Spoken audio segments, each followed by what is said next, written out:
सभापती महोदय, विरोधी पक्षाचा प्रस्ताव आदिवासी या संदर्भात या ठिकाणी आहे। मी या ठिकाणी शबरी विकास महामंडळ आणि आदिवासी विभागाला धन्यवाद दिले पाहिजे। सभापती महोदय, या महामंडळाने शबरी नॅचरल्स हा ब्रँड सभापती महोदय तयार केला आहे। म्हणजे आदिवासींनी तयार केलेली दर्जेदार उत्पादनं या ब्रँडच्या नावाखाली सभापती महोदय विकली जाणार आहेत। त्यामुळे आदिवासी पट्ट्यात पारंपरिक उत्पादनांना बाजारपेठ मिळाली तर त्यामधून या समुदायाच्या आर्थिक आणि सामाजिक सक्षमीकरणासाठी क्रांतिकारी अशा प्रकारचं पाऊल ठरेल हा विश्वास सभापती महोदय मला आहे। सभापती महोदय, आदिवासी आश्रमशाळांवर सरकार मोठ्या प्रमाणावर खर्च करते, तो केलाच पाहिजे, परंतु या आश्रमांच्या कारभाराबाबतीत वारंवार तक्रारी सभापतींमध्ये येत असतात। आउटडेटेड वस्तूंचा वापर, अस्वच्छता, शासनाने ठरवलेल्या वस्तू विद्यार्थ्यांपर्यंत न पोचणे, निकृष्ट दर्जाचं जेवण, अशा अनेक तक्रारी सभापती महोदय या ठिकाणी आहेत। अनेक वेळा लोकप्रतिनिधी आश्रमांना अचानक भेट देतात, माध्यमांकडून अनेक गोष्टी उजेडात आणल्या जातात। आदिवासी विद्यार्थ्यांसाठी सरकारचा प्रत्येक पैसा खर्च झाला पाहिजे, यासाठी शासनाने उपाययोजना करावी। आदिवासींसाठी बजेट मोठ्या प्रमाणावर असतो।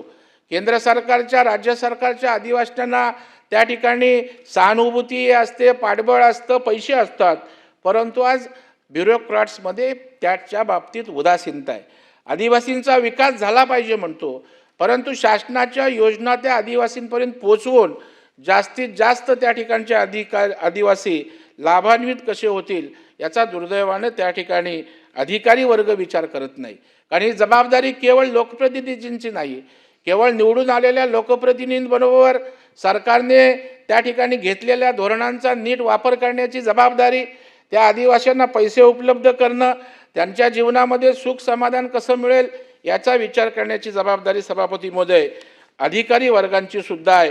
त्यांनी विशेष लक्ष घालून आपला हा आदिवासी समाज हा त्या ठिकाणी समाजात प्रगत कसा होईल, आपल्या बरोबरीनं कसा येईल याचा सुद्धा विचार करण्याची सभापती महोदय आवश्यकता आहे।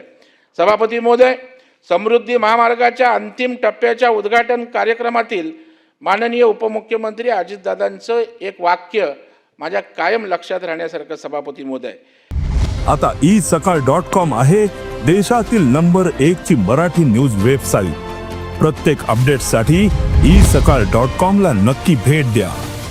ते म्हणाले होते की आपल्या कार्यकाळात सुरू झालेल्या प्रकल्पांचे उद्घाटन आपल्याच कार्यकाळात करण्याची संधी मिळालेले मुख्यमंत्री फार नाहीत, पण देवेंद्र फडणवीस हे भाग्यवान आहेत की त्यांनी सुरू केलेल्या प्रकल्पांचे उद्घाटन करण्याची संधी त्यांना मुख्यमंत्री म्हणून त्या ठिकाणी मिळाली। आणि अजितदादांनी सांगितलेली वस्तुस्थिती त्या ठिकाणी खरी आहे की मुख्यमंत्री फडणवीस साहेबांनी त्या ठिकाणी त्यांच्याच हस्ते केलेल्या भूमिपूजनांचं त्या ठिकाणी उद्घाटन त्या ठिकाणी होते। त्याच्यामुळे सरकार बदललेत, त्याच्यामुळे व्यवस्थाही गतीने जात आहेत।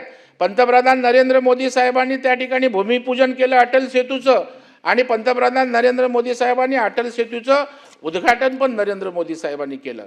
अशा पद्धतीनं देश बदलला आहे। अशा पद्धतीनं महाराष्ट्र या ठिकाणी माननीय देवेंद्रजींच्या नेतृत्वाखाली बदलतोय। आता लोकांना विकासाच्या गतीची सवय लागली।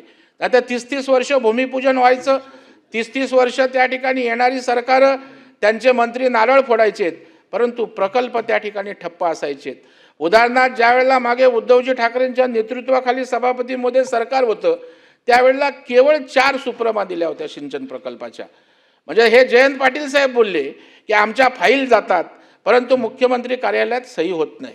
परंतु ज्या वेळेला देवेंद्रजींच्या नेतृत्वाखाली, एकनाथरावजी शिंदे साहेबांच्या नेतृत्वाखाली, शेवट करतो सभापतीमध्ये, या ठिकाणी सरकार आलं, तेव्हा 120 ते 25 सुप्रमांना मान्यता देण्याचं काम या सरकारने केलं।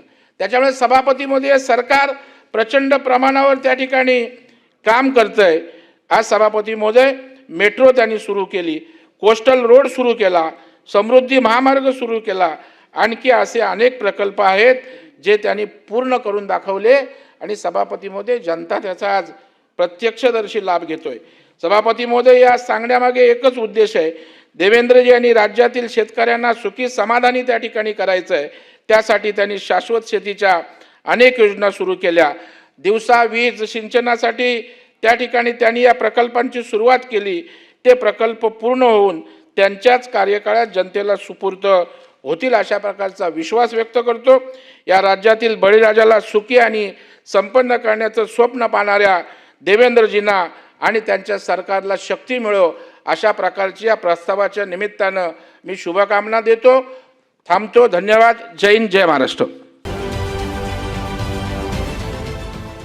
देश विदेशातील प्रत्येक घडामोडींचे लाईव्ह अपडेट मिळवण्यासाठी आता साम टीव्हीच्या सर्व सोशल मीडिया प्लॅटफॉर्मला लाईक, फॉलो आणि सबस्क्राईब करा. तसंच सर्व नोटिफिकेशनसाठी बेल आयकॉन प्रेस करायला विसरू नका.